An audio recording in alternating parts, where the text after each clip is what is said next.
Bonjour à tous, bienvenue dans cette nouvelle vidéo. Avant de commencer, un bref rappel sur les fonctions. Alors une fonction, c'est comme une machine à nombres.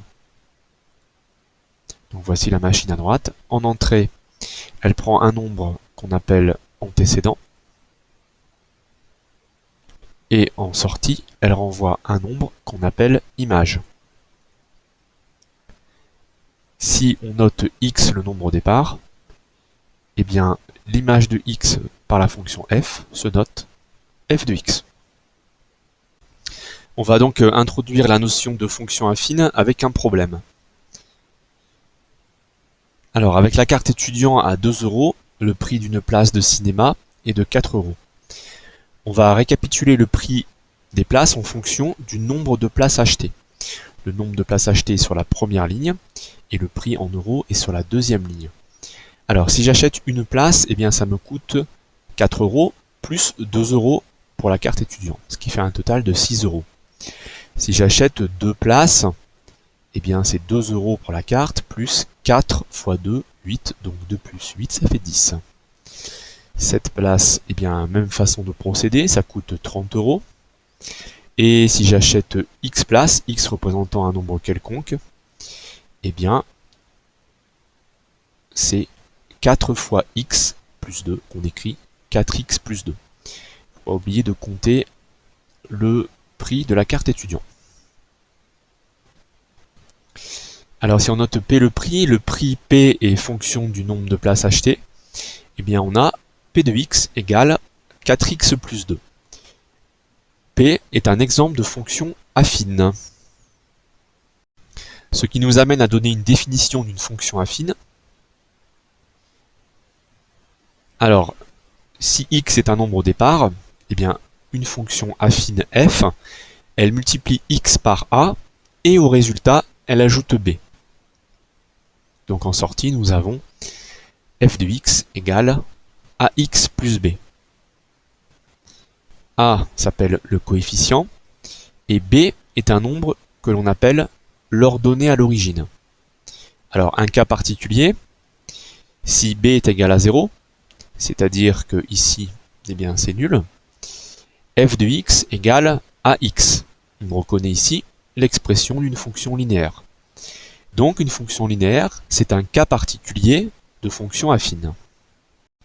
On va prendre un exemple de fonction affine, c'est-à-dire qu'on va prendre une valeur de a et une valeur de b. X est toujours au départ. Alors ma fonction affine f, eh bien, elle multiplie par 3 et elle ajoute 5. Donc b c'est 5 et a c'est 3. Donc en sortie, on a bien f de x égale 3x plus 5. Son expression. L'image de 1, il faut remplacer x par 1 dans mon expression. C'est 3 fois 1 plus 5 qui est égal à 8. Donc f de 1 égale 8. Et l'image de 2,5, c'est 3 fois 2,5 plus 5, c'est-à-dire 7,5 plus 5, qui est égal à 12,5. f de 2,5 est égal à 12,5. Représentation graphique d'une fonction affine. Sur un exemple, prenons une fonction affine f avec f de x égale 2x plus 3. Alors, le a est égal à 2, c'est mon coefficient, et le b est égal à 3. 3, c'est l'ordonnée à l'origine. Nous aurons l'occasion d'expliquer ce terme. Pour remplir mon tableau de valeurs, j'ai pris quelques valeurs de x ici, moins 1, 0, 1 et 3, et j'ai décidé de décomposer en deux étapes les calculs des images. Alors pour x égale à moins 1, je vais déjà faire une étape, je vais multiplier par 2, et ensuite j'ajouterai 3. Donc moins 1 fois 2 ça fait moins 2, et moins 2 plus 3 ça fait 1. C'est-à-dire que l'image de moins 1 c'est 1.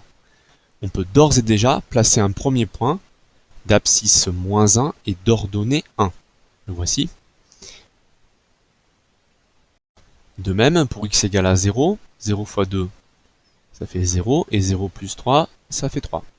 Alors en prenant x égale à 0, je trouve que l'image de 0, c'est 3, c'est-à-dire que 3, c'est l'ordonnée à l'origine. C'est l'ordonnée du point d'abscisse 0. Plaçons ce point. Pour x égale à 1, eh bien le double de 1 c'est 2, et 2 plus 3 ça fait 5.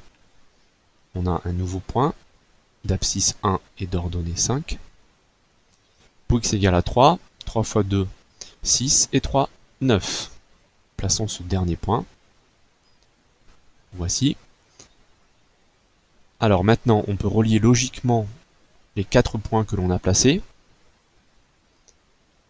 On obtient une droite. Propriété, la représentation graphique d'une fonction affine est une droite. Alors la droite ne passe pas par l'origine du repère, sauf si f est linéaire. Par contre, la droite coupe l'axe des ordonnées ici à une hauteur de 3. Pourquoi 3? C'est mon nombre qui est ici. C'est bien ce que l'on appelle l'ordonnée à l'origine. Je sais que pour tracer une droite, seulement 2 points suffisent, donc il me suffisait de calculer les coordonnées de 2 points, de placer ces points et de les tracer pour avoir ma droite. Alors maintenant, on va voir la méthode des physiciens, c'est-à-dire qu'on va retrouver graphiquement le coefficient qui est ici. Pour ce faire, partons de ce point qui est ici. On se déplace toujours de 1 unité vers la droite, et pour retrouver la droite, ici, il faut monter de 2.